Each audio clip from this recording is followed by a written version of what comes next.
Assalamualaikum warahmatullahi wabarakatuh. Alhamdulillahirrabbilalamin. Di hari ini di tanggal 27 Jumadil Awal 1443 bertepatan dengan tanggal 31 Desember 2021, Koordinator Wilayah Lampung mengadakan tadrib perawatan janais tahap yang kedua, yang alhamdulillah pesertanya dari Niabah dan Riasah wilayah Lampung sekitar 65 peserta. Semoga Allah memberikan kemudahan dan ilmunya dapat diaplikasikan kepada kaum muslimin, terutama ummahat. Sekian, Assalamualaikum warahmatullahi wabarakatuh. Waalaikumsalam. Takbir. Allahu Akbar.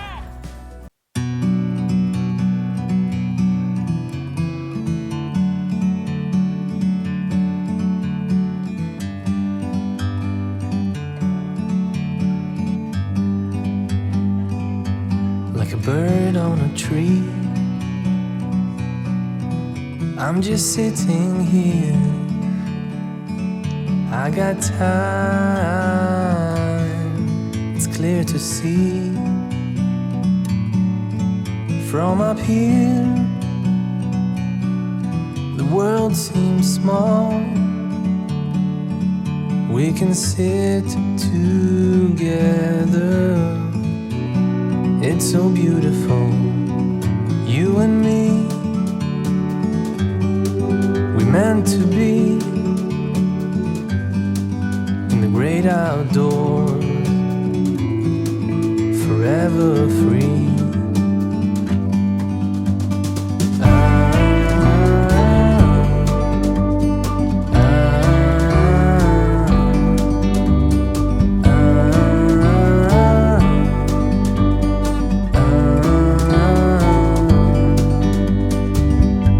Sometimes you need to go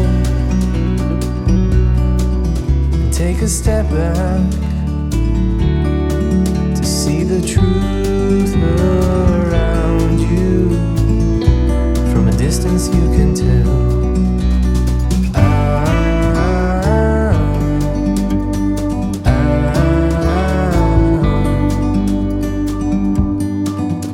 You and me were meant to be in the great outdoors, forever free. You and me meant to be in the great outdoors, forever free.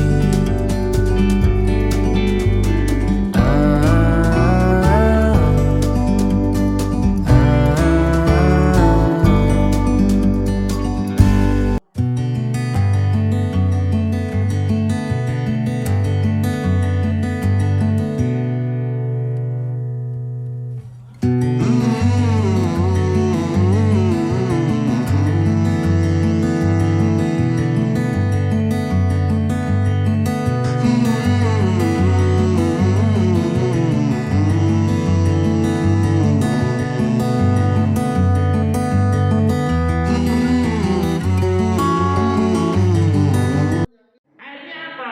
Muslimin ketinggalan di bidang matematika. Dulu tidak. Belajar fisika kan fardu kifayah. Akhirnya begitu. Nggak ada muslimin yang bisa fisika, ketinggalan. Bisa. Dosa semua malah. Tapi kalau fardu ain tidak dilakukan, yang dosa siapa? Penting banyak jadinya. Penting apa? Nah, ini yang ketiga. Jadi mindset apa ya Pak Budi? Mindset. Nah, benar. Pola pikir para hewan dirubah sekarang. Bahwasanya fardu kifayah lebih penting daripada fardu ain. Sampai-sampai dia bin Arai, salah seorang pakar fikih dari Mesir. Karena begitu kurang perhatiannya muslim terhadap fardu kifayah, diganti aja. Jangan fardu kifayah, fardu jama'i, tapi semacam itu. Apa artinya fardu jama'i? Fardu yang harus dilakukan semua orang. Jangan semuanya. Oleh karena itu, semuanya ya alhamdulillah hari ini kita dapat melaksanakan sesuatu yang penting. Walaupun berkata wali tadi, walaupun hukumnya apa tadi? Fardu kifayah. Kalau tidak bisa seluruhnya dosa seluruhnya. Nah, kalau sudah ada yang bisa dapat pahala dengan dari yang lainnya. Apa enggak itu? Inilah fardu kifayah. Dengan membaca menuntut ilmu kita yang 2 kali kita buka tadi Bismillahirrahmanirrahim. Allahumma zidni ilma, Allahumma fahmi bima 'allamtani wa 'allimni ma yanfa'uni warzuqni ilman yanfa'uni. Jazakallahu dan maaf. Assalamualaikum warahmatullahi wabarakatuh.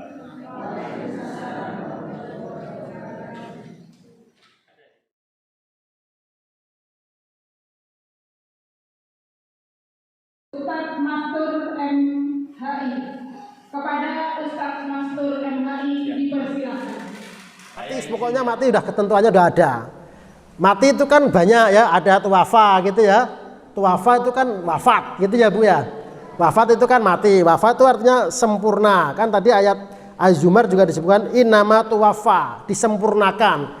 Berarti kalau orang yang sudah mati, orang yang sudah meninggal, berarti itu sudah sempurna Bu. Segala fasilitas apa namanya dunianya itu sudah disempurnakan. Jadi nikmat-nikmat rezeki yang Allah berikan itu sudah habis. Maka pokoknya hidup itu kalau selama kita masih hidup, maka selama itulah rezeki masih ada pada diri kita. Tapi kenyataannya kita nggak punya uang, ya belum, tetap pasti akan ada. Karena kita masih diberi kehidupan oleh Allah Subhanahu wa ta'ala. Lah kalau masih hidup, masih diberi kehidupan, otomatis fasilitas kehidupan itu pun mesti diberi oleh Allah Subhanahu wa ta'ala. Kalau sudah habis rezekinya, otomatis kita nah berarti ibu masih bisa bernafas, berarti rezekinya masih ada. Makanya infaknya jangan lupa Bu. Nah kan gitu. Nah kemudian ajal. Ajal itu kan berarti ajal itu sudah waktunya dah pol gitu loh. Waktu tertentu. Berarti waktunya sudah ditentukan. Tahun depan misalnya oleh Allah sudah ditentukan kematiannya si fulan, ya sudah, nggak bisa siapapun untuk menghalang-halangi. Nah, maka nggak usah kita berkeluh kesah mengharap kematian. Walaupun mungkin ini juga bisa diberlakukan untuk orang yang tidak sakit. Memang umumnya yang begini-begini kan rata-rata yang sudah yang sudah berputus asa kan gitu. Ini kan karakter-karakter orang-orang yang berputus asa karena sudah tidak kuat menahan penderitaannya sehingga mendingan mati saja. Nah, jadi kita tidak diperkenankan untuk mengharapkan kematian. La yatamannayanna ahadukumul mauta. Kemudian yang keempat, berubat. Ini waktunya cukup apa enggak nanti ya Mbak ya? Singkat aja ya. Nah, ini habis dulu nanti lanjut ya Mbak, belum praktek ya? Prakteknya kapan Mbak? Oh praktek ya, sementara ini sudah jam berapa nih? Ya sudah, nanti ibu-ibu silakan sudah ada itu ya, ada baca. Nah itu. Nah kemudian hikmahnya, ini hikmahnya itu apa? Hikmahnya pertama yaitu mendekatkan diri kepada Allah Subhanahu wa ta'ala. Wa idza an'amna 'alal insani a'rada wa na'a bi janibihi wa idza massahu syarru fadzu du'ain aridin. Dan apabila kami memberi nikmat kepada manusia, ia berpaling dan menjauhkan diri. Tetapi apabila ia ditimpa malapetaka, maka ia banyak berdoa. Nah, jadi kalau kita bagi sesi kedua nanti tentang masalah jenazah ya Pak ya. Nah, ini baru masalah sakit ini ya. Ya. Karena memang juga penting juga, kalau sebelum mati kan sakit dulu. Nah, ya itu. Dan apabila kami memberi nikmat kepada manusia, ia berpaling. Itu biasa, Bu. Kalau lagi enak-enak lupa dengan Allah kan gitu. Ya kayak Sa'labah itu dulu waktu masih miskin, rajin sholatnya kan gitu ya. Giliran sudah kaya raya, jauh. Nah, itu hampir, ya mudah-mudahan kita tidak tergolong orang yang seperti itu. Tapi giliran ditimpa malapetaka, ya dekat dengan Allah, rajin sholat, ya, zikir, Allahu Akbar, astagfirullah dan sebagainya. Nah ini makanya sakit terus biar ingat kepada Allah. Nah, begitu Ibu ya. Kalau nggak begitu nggak ingat-ingat nanti. Nah ya bukan begitu maksudnya. Jadi salah satu kenapa Allah timpakan kita itu sakit, ya supaya kita ingat kepada Allah, supaya kita dekat dengan Allah. Berarti itu bentuk kasih sayang daripada Allah Subhanahu wa Ta'ala. Kemudian dengan sakit itu juga ada hikmahnya, yaitu mendapat ganjaran pahala karena sabar. Jadi karena sabar maka dia mendapatkan pahala. Tapi kalau dia tidak sabar, yang seperti kita ungkapkan tadi di atas, mengharap matilah, putus asa, macam-macam, lah dari mana ganjarannya? Tidak ada. Syarat untuk mendapatkan ganjaran atau pahala bagi orang yang sakit adalah sabar. Sungguh semua urusannya merupakan kebaikan, dan hal ini tidak terjadi kecuali bagi orang mukmin. Jika ia mendapat kegembiraan, maka dia bersyukur dan itu merupakan kebaikan baginya. Dan jika mendapatkan kesusahan, maka dia bersabar dan ini merupakan kebaikan baginya. Nah, jadi kuncinya adalah kesabaran. Kemudian ketiga, sakit sebagai pengingat untuk bersyukur. Syukurnya apa? Ketika kita, ini loh bukti nikmat daripada Allah Subhanahu wa Ta'ala. Misalnya kita kan nggak perlu oksigen, ya itu kan.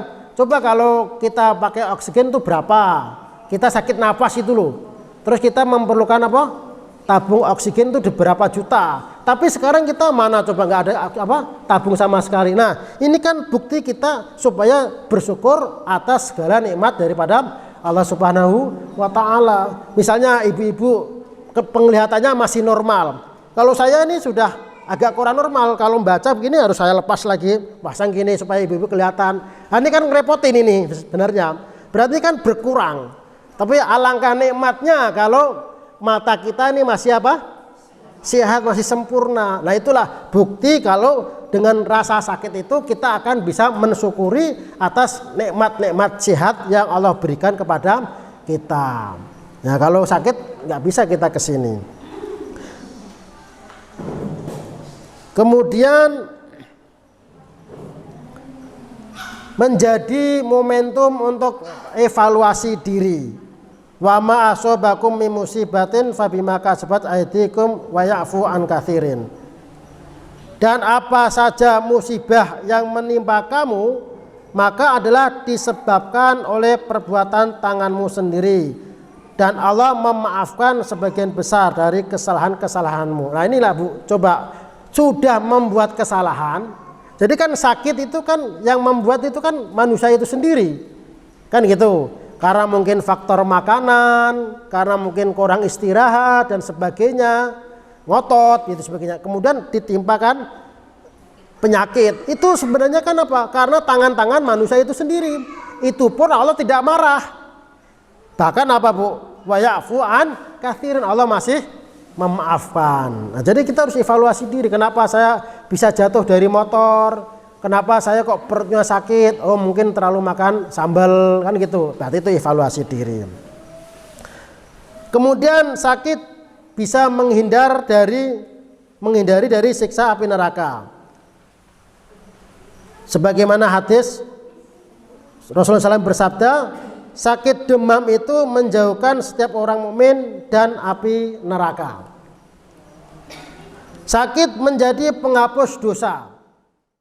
Jantung misalnya udah bertahun-tahun deprok di kamar terus nggak bisa kemana-mana, terus pokoknya putus asa lah, ya Allah matiin aja saya lah, sudah nggak sanggup hidup seperti ini. Nah gitu. Nah ini tidak diperkenankan, maka tidak mengharapkan kematian.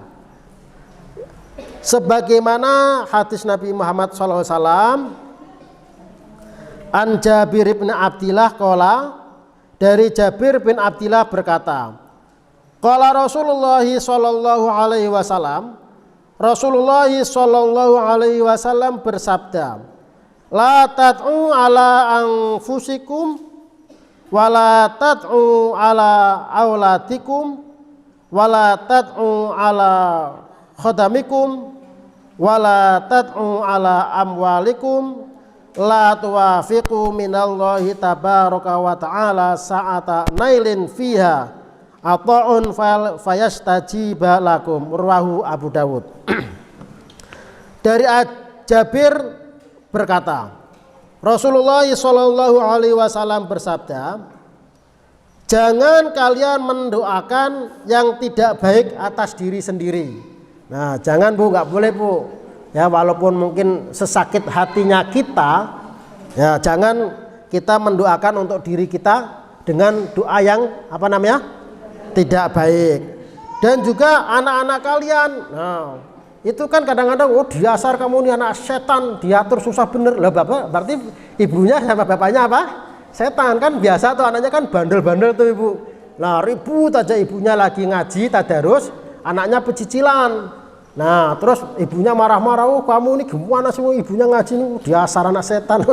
Anaknya pintar, berarti ibu setan dong. Nah ini tidak boleh Bu, mendoakan anaknya. Nah kan, karena mungkin anaknya sudah kurang ajar terus didoakan yang nggak benar. Dan juga tidak boleh mendoakan pelayan kalian. Pelayan maksudnya itu ya kalau kita punya pembantu rumah tangga gitu kan, nah itu juga tidak boleh. Serta harta-harta kalian. Suatu saat Allah yang maha suci dan maha tinggi mungkin memperkenankan apa yang kalian maksudkan. Kenapa Bu? Kenapa kok tidak boleh?